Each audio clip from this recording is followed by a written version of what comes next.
Welcome to Run Long, Run Healthy. I'm Thomas Watson, and every week, along with my co-host Brady Homer, we break down the latest sports science research and how everyday runners like ourselves can apply it in our run training and lives. Today, we're going to be talking about a topic a lot of runners are interested in, and that is longevity and how running can potentially play a part in living a longer and more active life. Let us know if you enjoyed this week's episode, any particular topics you'd like us to explore in future episodes, and any other feedback you might have for us. And don't forget to sign up for the Run Along, Run Healthy newsletter. It's written by Brady. It goes out every week. There's a free and a paid version. You can get it on Substack or at marathonhandbook.com. I learn something new every week. I hope you enjoy it. And now here's our conversation about running and longevity.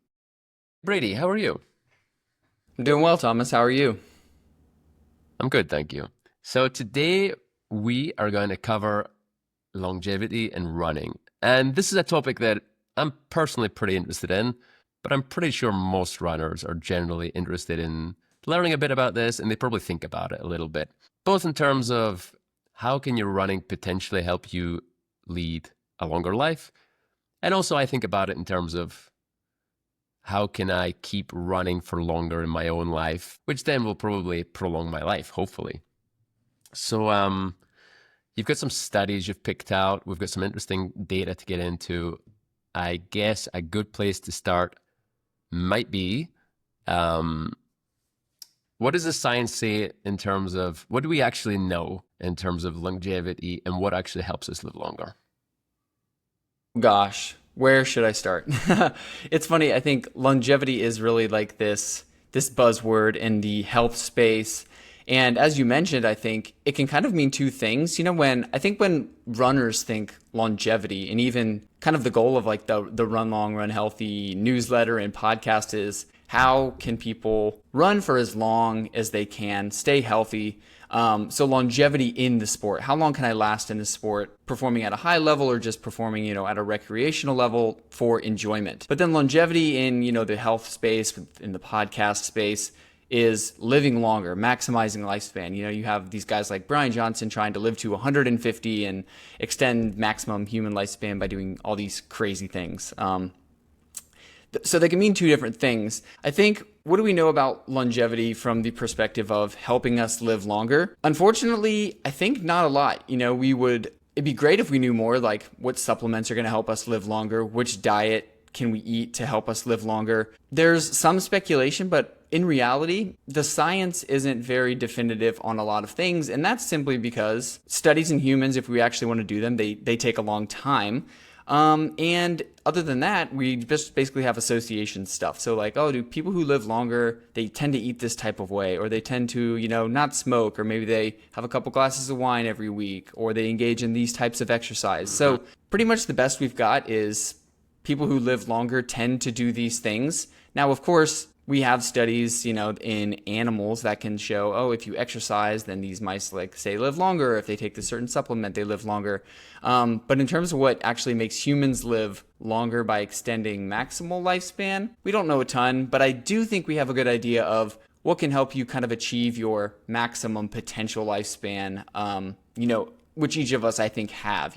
We don't really know what's going to get us to 120 or 150 and extend human lifespan beyond, where we currently are right now. But I think we know how we could extend our health span, which is kind of living a high quality life for a long time.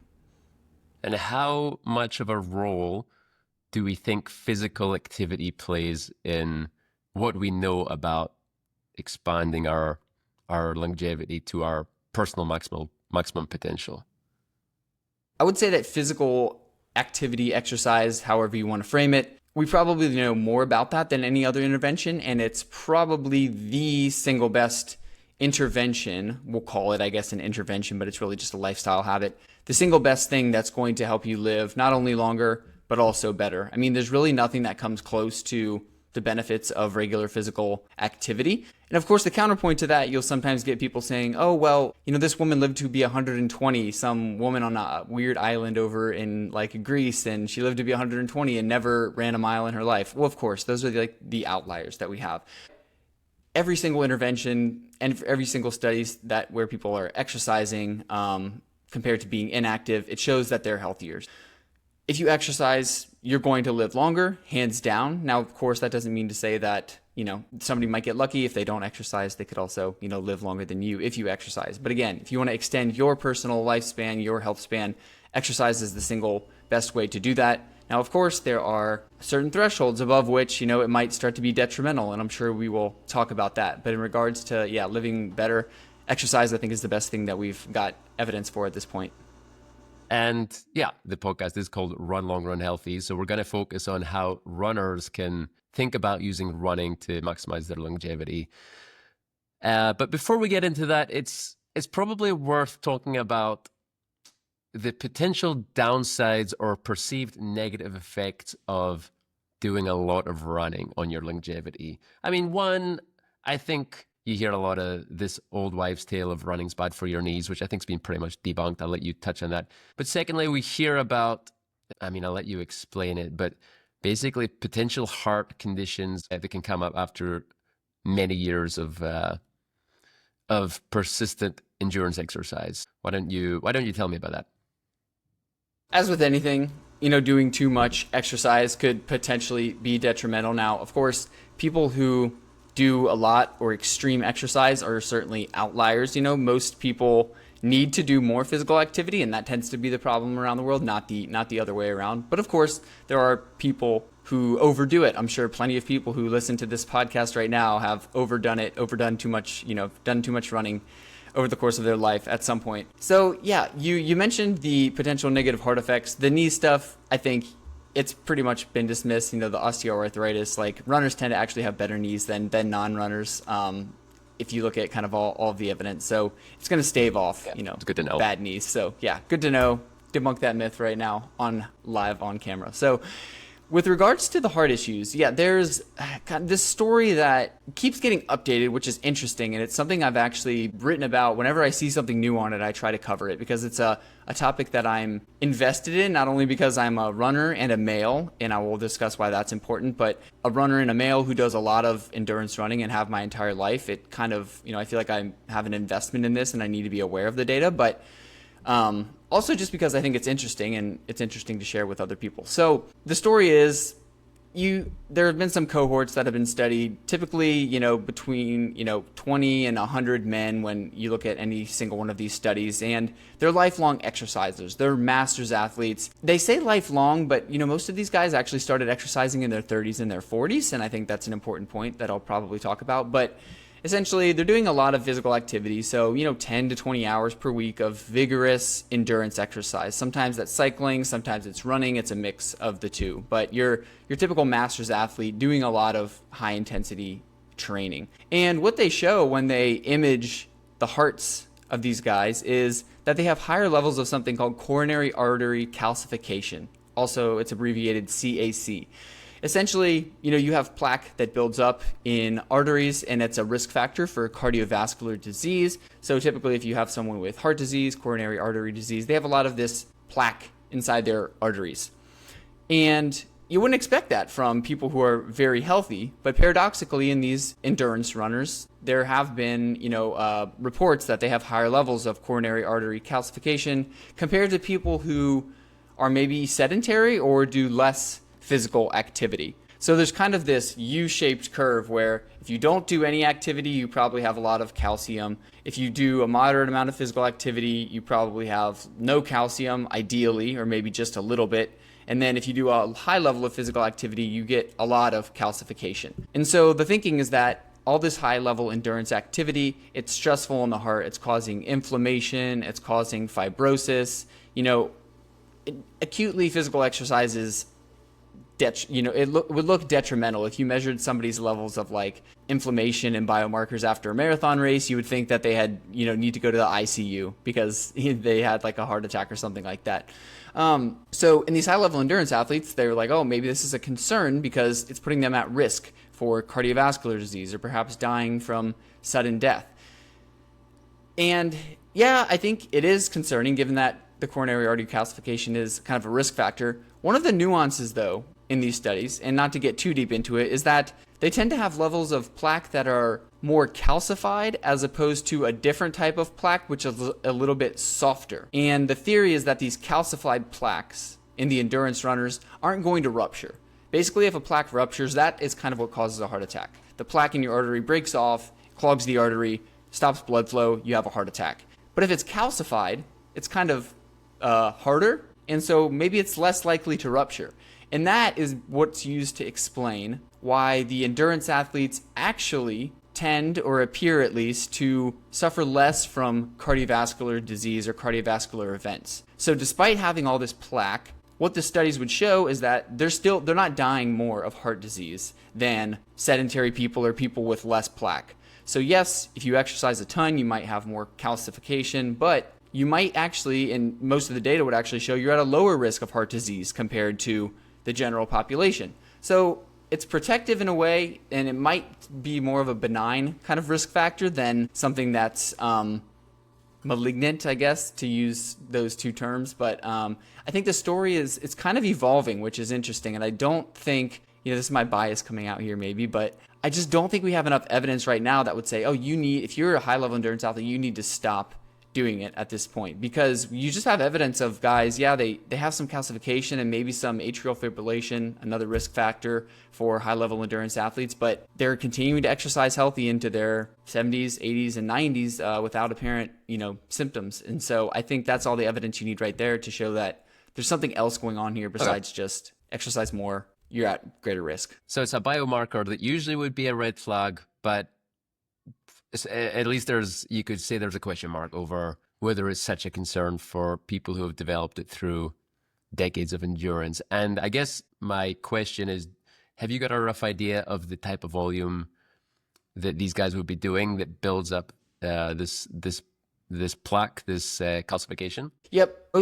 If you look at most of the studies, it's probably somewhere between like 12 and 20 hours per week of kind of high level training. So I think in that spot, that's kind of where you start to maybe see that risk rise. Between 8 to 12, that seems to be like a sweet spot where it might not necessarily be detrimental, but that 12 to 20 hours per week, which is, granted a lot of training. And I did mention one more thing that I think is, good to point out before we move on, is just that in a lot of these cohorts, like I said, the men adopted training later on, so maybe into their 30s or 40s. It's not like they started when they were 13 or 14 or 15, kind of recreationally running. In some of these cohorts, which is an interesting thing, a lot of them were like former smokers, which I think raises a red flag for me in that, okay, there's more we need to consider here. We don't consider their dietary factors. We don't consider whether they were previous smokers or maybe they abused or, used high levels of alcohol. I think there's a lot to say with, combining endurance training with healthy lifestyle factors that perhaps might not predispose somebody to heart disease. So again, a lot going on here, and I don't think it's enough to say that you should immediately stop or lower the amount of exercise you're doing. So it's an evolving story, and we'll keep updating people on Jury's that still as out. the Okay, evidence cool. comes out. Yep. I like that. Okay, then I think we can park the discussion on what are the potential downsides of a lifetime of running, and we can get into the upsides and how it can improve longevity. And I think a good place to take us next would be the study that they called Outrunning the Grim Reaper, which kind of gives us some clues as to where runners might want to put their focus if they want to extend their lifespan. Absolutely. So I think maybe it'll have people training for a faster mile. So yeah, I loved covering this study. It was really interesting when it came out. So Outrunning the Grim Reaper was the title of the study, which was kind of fun.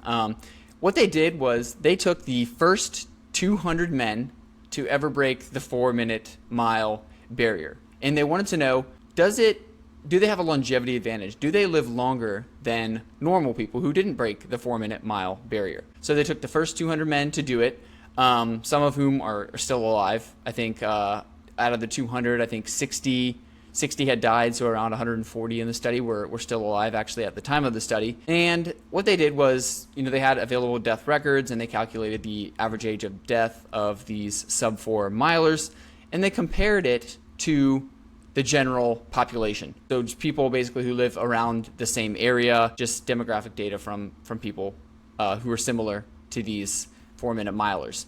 And what they found was that compared to the general population, breaking 4 in the mile, the guys who broke 4 minutes in the mile had about a 5-year increase in their life expectancy, which, is pretty considerable. Everybody would like to live 5 years longer. what was interesting too in that study was that they sort of separated it by the decade in which they were born, because most of them were born either in the 1950s, the 1960s, or the 1970s. And so as those decades progress, healthcare obviously progresses, and that could kind of confound some of the results. So what they found was that the runners who broke 4 who were born in the 1950s, they actually lived almost 10 years longer than the general population around that time. The ones born in the 60s lived about 6 years longer, and then the ones born in the 70s lived about 3 years longer. So as kind of medical treatments and healthcare advanced, the longevity advantage maybe of the fitness seemed to fade a little bit. What I think, though, is interesting about that is that it kind of shows the impact that actually running and fitness can have on longevity. Because if you look at the 1950s runners, so let's take healthcare out of the picture and improvements in healthcare. Well, they lived almost 10 years longer due to that fitness advantage that they had. And when healthcare kind of caught up and allowed everybody to have, maybe a similar level of care, the running, the 4-minute mile, ability and perhaps that fitness only had a 3-year advantage, which again, still pretty significant. And then one more thing I think in this study, which is interesting to talk about, is that they compared the 4-minute milers who made the Olympics and compared them to those who didn't make the Olympics. So does being an Olympian actually help you live longer? And there they didn't really find much of an advantage, actually. So the Olympians, they lived about 4 years longer than the general population, and the non-Olympians lived about 6 years longer. So maybe, the non-Olympians actually lived a tad bit longer. Not statistically significant, but again, if we're thinking about 2 years, kind of significant, meaningful to most people. So I don't know, maybe you want to avoid the Olympics. Maybe the toll and the stress of being an Olympian sort of shortens your life expectancy a bit. But yeah, this was, I think, it's an observational study. So we can't say if you break 4 in the mile, you're going to live longer. But I think it has some important implications for how we think about training and how we think about VO2 max that we can potentially discuss. Yeah, I think we can just for a second maybe dwell on some of the limits of that study, because it is a great headline and it's pretty attractive to think, oh, if I just train my mile time, I can add years to my life. But yeah, I guess let's run through some of them. So the study doesn't consider cause of death. It doesn't consider any lifestyle factors. It is only looking at sub 4-minute milers, and there are only 200 of them. Obviously, it's not looking at any women, actually. I mean, but this is where we are in terms of longevity science, in terms of there's no formula, right? We're kind of grasping for clues as to what can help us. Absolutely. So yeah, we can't definitively say, the causation thing. It would be interesting, there are all these dream study scenarios that I wish we could do. So just training to bring your mile time down from 6 minutes to 4:30, does that cause you to live longer? I mean, unfortunately, it's a question we're never going to know the answer to. We simply cannot do those studies in people because they would take, decades to half a century to complete. So right now, yeah, all we have is this observational evidence, a lot of confounders in there. So there's the potential that being a sub 4 miler, you just basically have obviously you have good genes because you're a sub 4 miler, but perhaps there's something that you inherited that also predisposes you to live longer, that is confounding these results. It has nothing to do with your mile time. It has nothing to do with your fitness. So that's the potential there. As you mentioned, it was only in men, so not in women. I mean, we could do a similar study in women and maybe look at the 4:15 barrier or take a similar barrier. And what I think would be interesting is, even within men, compare the sub 4 milers to, say,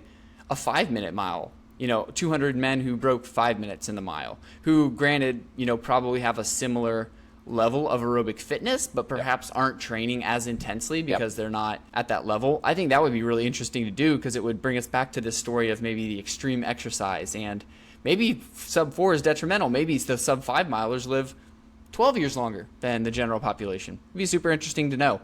And then, yeah, the causes of death, we don't know why they died. Again, at the time of the study, many of these men were still alive, so 140 of them were actually still living. So maybe this is, ripe for a follow-up study in 1 to 2 decades. If you and I are still doing this, then, Thomas, we can come back and cover the round 2 of the study. We can be data points. Yeah, exactly.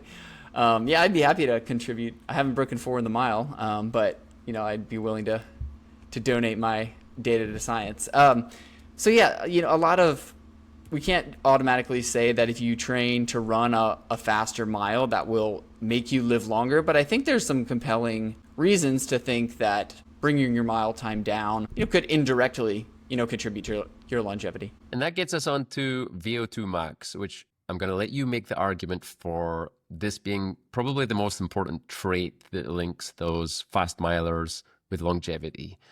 And I'm guessing if I had to ask you to pick one trait that would predict longevity, lifespan in runners or anybody, I'm guessing that's what you're going to say, but you can tell me now. It is what I would say. And I have several reasons to believe that. And I outline those in a book that I wrote about it. It's called VO2 Max Essentials, shameless plug.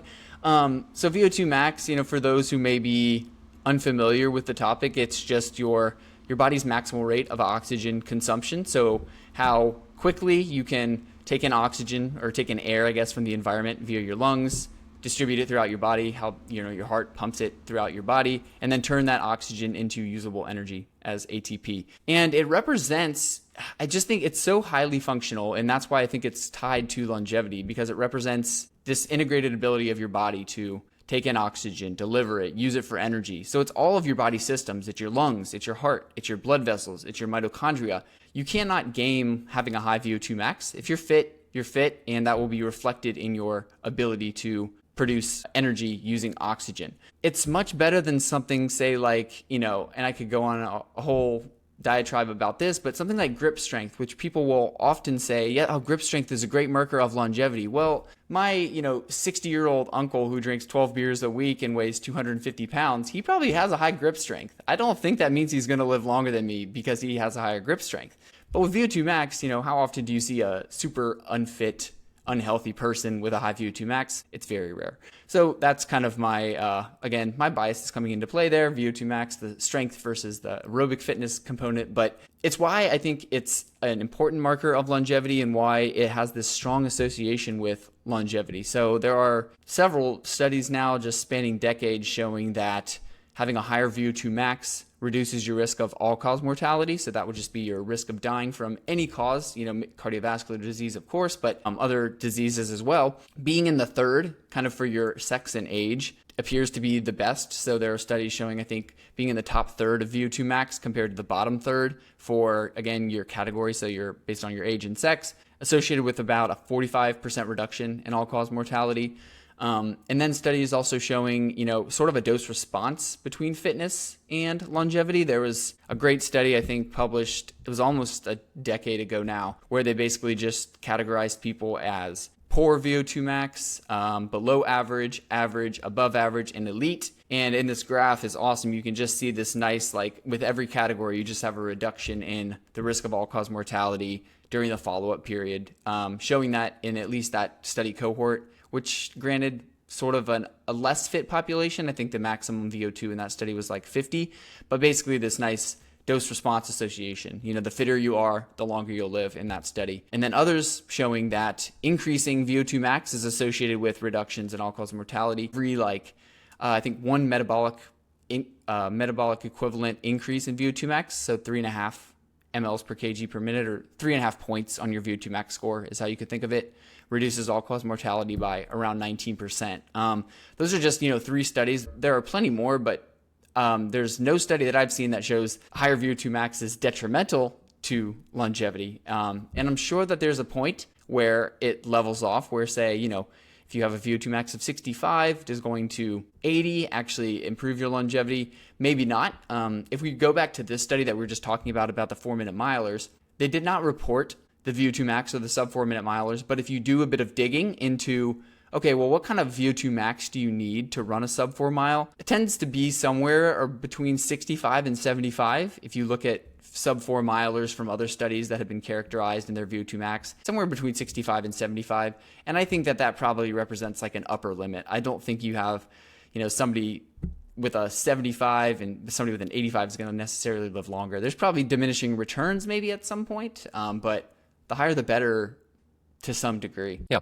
So there's a fairly well-established linear, I don't know if correlation is the word you'd use, between your VO2 max and your life expectancy, or maybe the chances you're going to be dying soon. And a couple of questions on VO2 max that I'm really interested in. How much of it is trainable and adjustable, and how can we measure it? And follow-up question, how decent is it just to look at your Apple Watch or your wearable? Does that give us a rough idea of what the VO2 max, our VO2 max is? Sure, I'll touch upon the first point. I think in terms of how trainable is it, what's the genetic contribution? There have been like studies that have tried to disentangle that, and it's sort of, I think everybody has a genetically predetermined VO2 max that they can reach to with training. So obviously some people are just born with a higher VO2 max. If you take kids when they're 12 or 13 and you just had them all do a VO2 max test, some kids are going to be high, some kids are going to be low, kind of before you start, your training. I think some of the studies would show that maybe up to like 50% of it or so is kind of heritable or inherited, determined by your genetics, and the other half is maybe due to training. But again, what that doesn't mean is, oh, well, you're just destined to maybe have a low VO2 max. Like I just mentioned, everybody has the ability to train their VO2 max and improve it to a similar degree. And I think, most studies show that I think you can increase your VO2 max by around 20 to 30% with training above like what your baseline might be without training, which is, again, like pretty significant. That means if you're at a 40, you can increase your VO2 max up to 50 or 55 or something like that. I presume, does that trainability reduce with age, I'd imagine, to some extent? I think that's going to depend really on where you're starting at and what you've done throughout your entire life. Really, obviously when you're younger, between 13 and 20, your trainability of everything is great. You increase your muscle mass in response to resistance training. You learn things faster. You can improve your aerobic fitness faster. So yes, I would say that your trainability decreases with age, but that's not to say you can't improve your VO2 max when you're 50 or 60 or 70 or even 80. There are studies that show engaging in high intensity interval training, even just moderate intensity training at that age a couple times a week, you can improve your VO2 max. Obviously, it's going to depend where you start. If you're a 50-year-old or, if you're a 20 and you have a VO2 max of 75, it's going to really be hard to increase that when you're 80. But if you've never trained before and you're 60 years old, yeah, you could increase your VO2 max by 10 to 20 points with training. So yes, I do think the trainability of it decreases with age, but that might be less to do with the actual adaptability of the cardiovascular system and more to do with just your body is not really capable of training at that high of a level to get your VO2 max up there. So I don't think there's some inherent like, oh, you just can't improve it as much. Your heart does stiffen with age, and there's actually some interesting data from a guy called Ben Levine out of UT Southwestern, and they basically show around age 70, if you really haven't engaged in a lot of training, your heart actually kind of becomes stiff and unresponsive to training. So there does actually seem to be an age where if you don't start training before, say, age 70, it's going to be hard to budge your VO2 max after that, unless you're really, really, really engaging in some high-level training. But before that, the heart seems to be adaptable. Okay, cool. And my question on how to measure it, and at least to get an idea, is the Apple Watch and other wearables readings, how reliable are they? Reliable in terms of can they pinpoint what your exact VO2 max is? I would say no. You really should not rely on that number or put much stock into it, unfortunately. What I think they are helpful in doing is identifying trends. So let's say my watch tells me I have a VO2 max of 65. I do 8 weeks of training, maybe a marathon build, 12 to 16 weeks, and at the end of that build it tells me it's 70. It's very likely that my VO2 max increased. But whether my VO2 max is actually 70, what that specific number says, I would be highly, I would highly doubt kind of that number, that it really reflects what my VO2 max is. There's just so much variability in there. The algorithms that they use are, not very personalized and kind of designed to just apply broadly. And so how to measure it, the best way would be to find your local university, your local PT clinic, or your sports medicine lab and go and pay $150 to $200 to get a VO2 max test. I think the popularity of VO2 max means that a lot of places offer these for free. If you typed it in Google or something, VO2 max test near me, I'm sure you could find one. It's a small investment, and I think you'd learn a lot of information from that.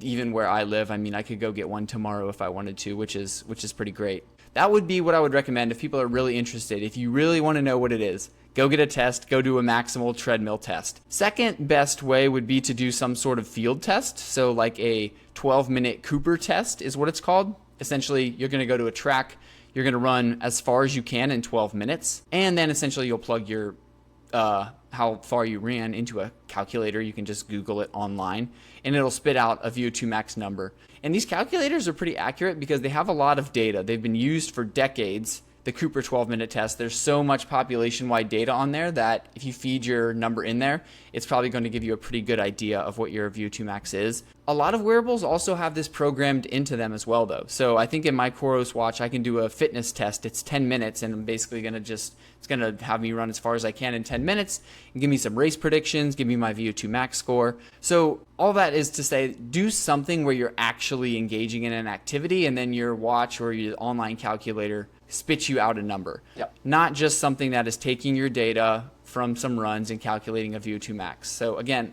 great for identifying trends, but there have been several studies now, and I've seen it enough just in practice and in my own experience that the numbers really don't line up in terms of what your watch says and what your actual VO2 max score is. Mine, just personally experiences, mine's about 10 to 12 points off. I mean, I think my watch tells me my VO2 max is somewhere around 65 or 66. In reality, it's probably somewhere in the mid 70s. So I don't put a lot of stock in that one. I rarely look at it. Okay, good to know. So we've established that for runners thinking about longevity and how they can use running to lengthen their lives, VO2 max is likely one of the things you want to optimize for.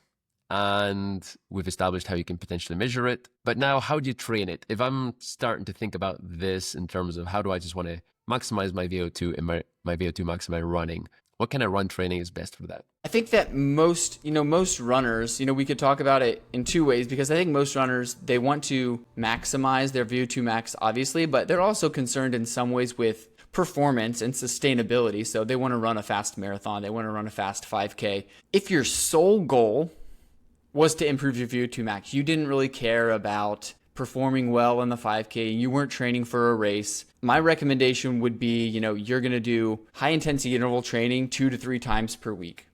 Basically, that's it. Maybe 30 minutes each time, 90 minutes per week. That's, again, just from an optimizing VO2 max standpoint. If we were to take the Brian Johnson approach, he just wants to live longer, and that means increasing his VO2 max as high as possible. Basically, high intensity interval training is what I would recommend, a point where you're not going to overtrain. So again, 3 times per week, 30 minutes per time. Just do high intensity interval training. That's going to maximize your VO2 max. But of course, runners, they want a high VO2 max, but they also want sustainability. And I don't think doing high intensity interval training multiple times per week is that sustainable. So the combined approach where, you're doing a decent amount of high intensity interval training, which again, in studies has shown it's going to provide the best return on investment for VO2 max. Because in order to improve your ceiling, you need to exercise at a high percentage of that ceiling. And that means doing high intensity interval training, getting your 90% plus of your heart rate max or your VO2 during interval training actually associates with higher increases of VO2 max, unsurprisingly. So doing, a high intensity interval session every week, and, that could be threshold training one week, that could be almost like maximal intensity intervals one week, but just doing at least one of those sessions every week. Some runners do 2, and depending on where you're at, what you're training for, that could be a possibility as well. But then obviously, Thomas, we've talked a lot about zone 2 training on this podcast, and that's important too, because it does serve as that aerobic base foundation, and it does condition the heart in some ways that high intensity training doesn't, in terms that it maximizes your stroke volume, which is the amount of blood your heart can pump out each beat. That's actually maximized at a somewhat lower intensity than higher intensity interval training. And I think that's why you need both. You need the zone 2 training to really optimize that stroke volume, which actually is one of the most important components of VO2 max, but also maximizing your body's ability to use oxygen and, fine tuning your mitochondria. And that really happens with the high intensity interval training. So unfortunately, the simple, not sexy answer is do zone 2 training and high intensity interval training, but HIIT is obviously an important component if really VO2 max is your end goal. Yeah, I hear what you're saying, but what's jumping into my head is as I'm going to get older, as I'm entering my 60s and 70s, I would definitely have concerns about putting too much HIIT into my workouts, because as you get older, certain injury risks, the risk of injury does grow. So I think there's probably some balance that a lot of people would have to consider here. And it's the usual thing. If you just try and optimize for one variable, uh, you're probably creating weaknesses in other areas. So zooming out from VO2 max specifically and thinking almost like a regime for maybe somebody who's over 50 as a runner, what else could they be doing? So we do have the HIIT and we've got the zone 2. Is how important would strength training be, especially as we get older, would you say, for runners? Very important, and I think it probably becomes more important with age.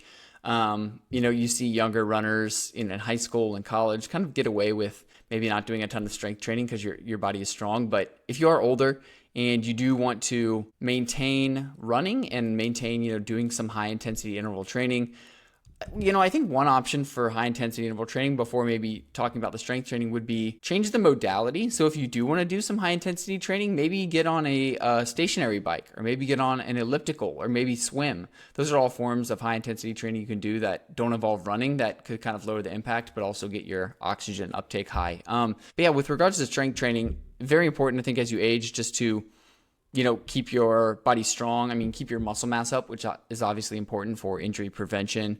Muscle mass is an important part of longevity, as is strength. So I think that, yes, if you're 40 and 50, and obviously even before that, but engaging in strength training twice a week, 2 to 3 times per week is probably important to complement that high intensity interval training. It's not directly going to improve your VO2 max. Strength training won't do that, especially if you're a pretty fit runner. However, it will indirectly help improve your VO2 max by supporting your ability to do the high intensity training. I like this topic because I think it's an interesting transition that's hopefully going to come to all of us runners. I mean, we're both in our 30s, but the success scenario for both of us is that we keep running into our 60s, 70s, and hopefully beyond. But then you've got to adapt. You can't keep doing. You got to set new goals. You got to start thinking more and more about how can I adjust what I'm doing in my training right now, so it's more likely I can be continuing to train next year. I think that's a pretty interesting conversation. I definitely think it is too. And, as you mentioned, in my 30s now, and I think it's always fun to chase your next PR and train really hard for a particular race, but really in the back of my mind, and maybe the back of most people's minds training for this, unless they're a professional athlete, is I just want to continue to do this and have fun for as long as I can. And that goes back to the longevity point that we were talking about before. So finding a strategy that you can basically rinse, repeat week after week, that's going to keep you injury free, that will also, allow you to perform better. Because in reality, I think what correlates the best with performance and longevity and getting faster is just injury-free training for a long time. If you can do that and just stack block after block after block, that's what's going to lead to improved performance. There are some people who prefer to train. It's kind of this turn and burn approach where I'm just going to train as hard as I can, maybe hit a very successful PR, but then I fall into an injury and have to take time off and then repeat the cycle over again. That was me, and to some degree these days it still is. After the Boston Marathon, I'm dealing with a little bit of some hip and glute stuff that I'm trying to get over. And, I thought I had a sustainable approach, but, I reiterate and you learn and you do things better the next time. And for most runners, though, I think that approach is best. Find something you can maintain versus how hard can I go until my body breaks. That's not sustainable, and nobody really wants to train like that. I know, Thomas, that you wrote a fun piece on the David Goggins approach to running versus a more sustainable approach, which was kind of interesting, where I'd think most runners would not best learn from the David Goggins approach, which is just muscle through this. And, if I end up shattering my femur in the process, so be it. At least I showed I had some grit. I don't think that's necessarily the best approach for most runners. There are, in the social media age, I think, unfortunately, like that tends to get glamorized. So I'd be curious to hear your thoughts on what you think of a sustainable approach is in terms of running. Yeah, I don't like dissing Goggins too much, because I definitely think there's a lot to be said, especially for when you're younger.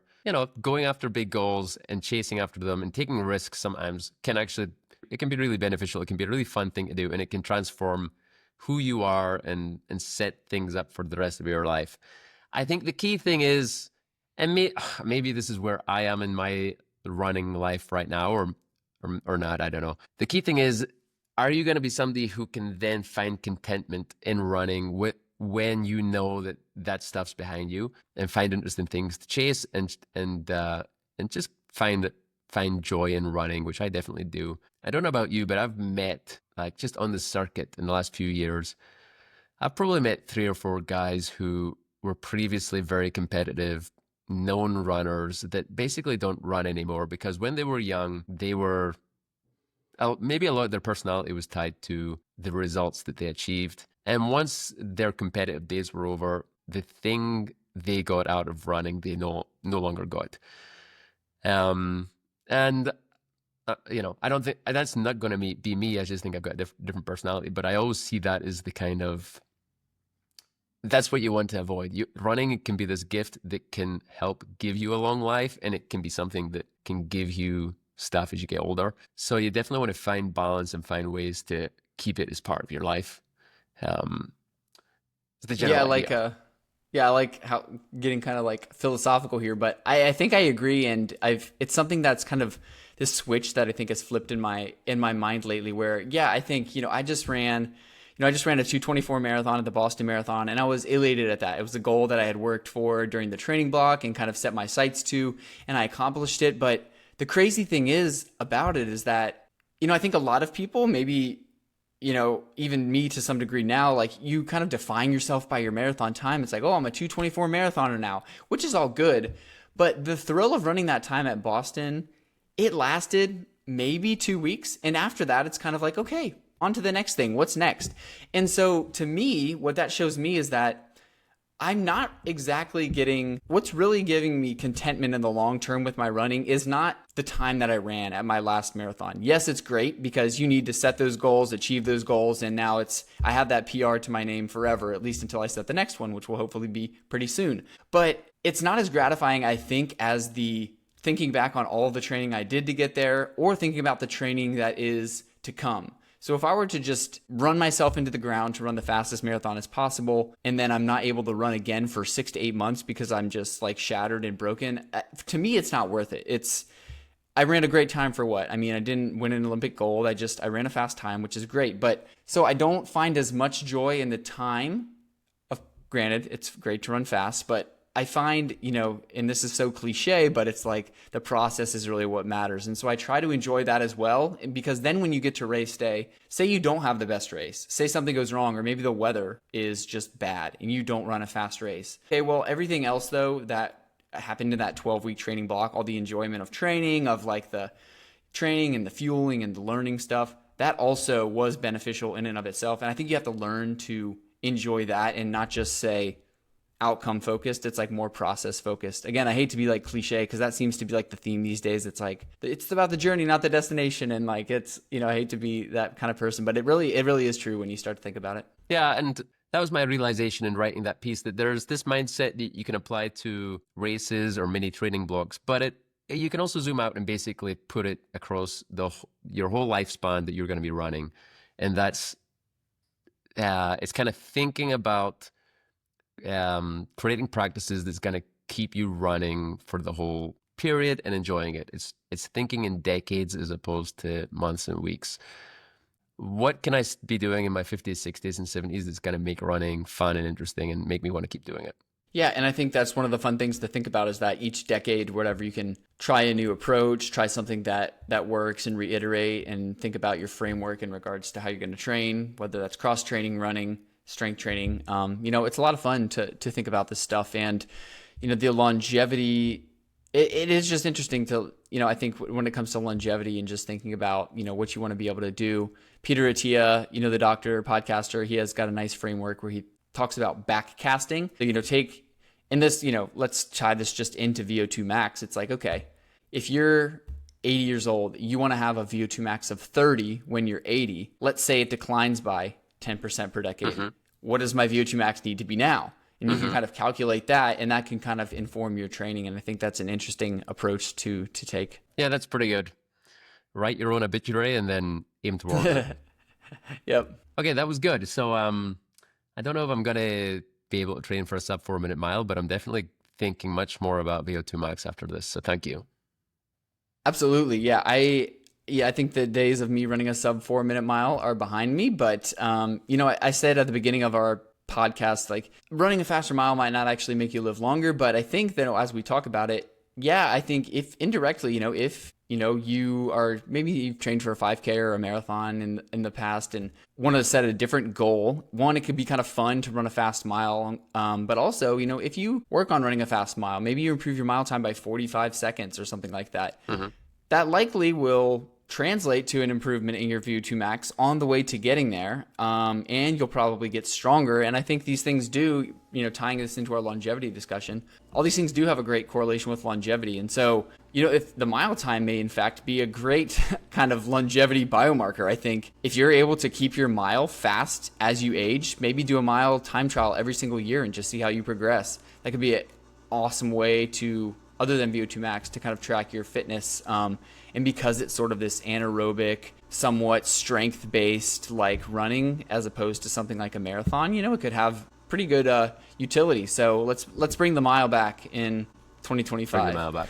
It is just a more fun goal to chase rather than just chasing a VO2 max number. So I'm with you.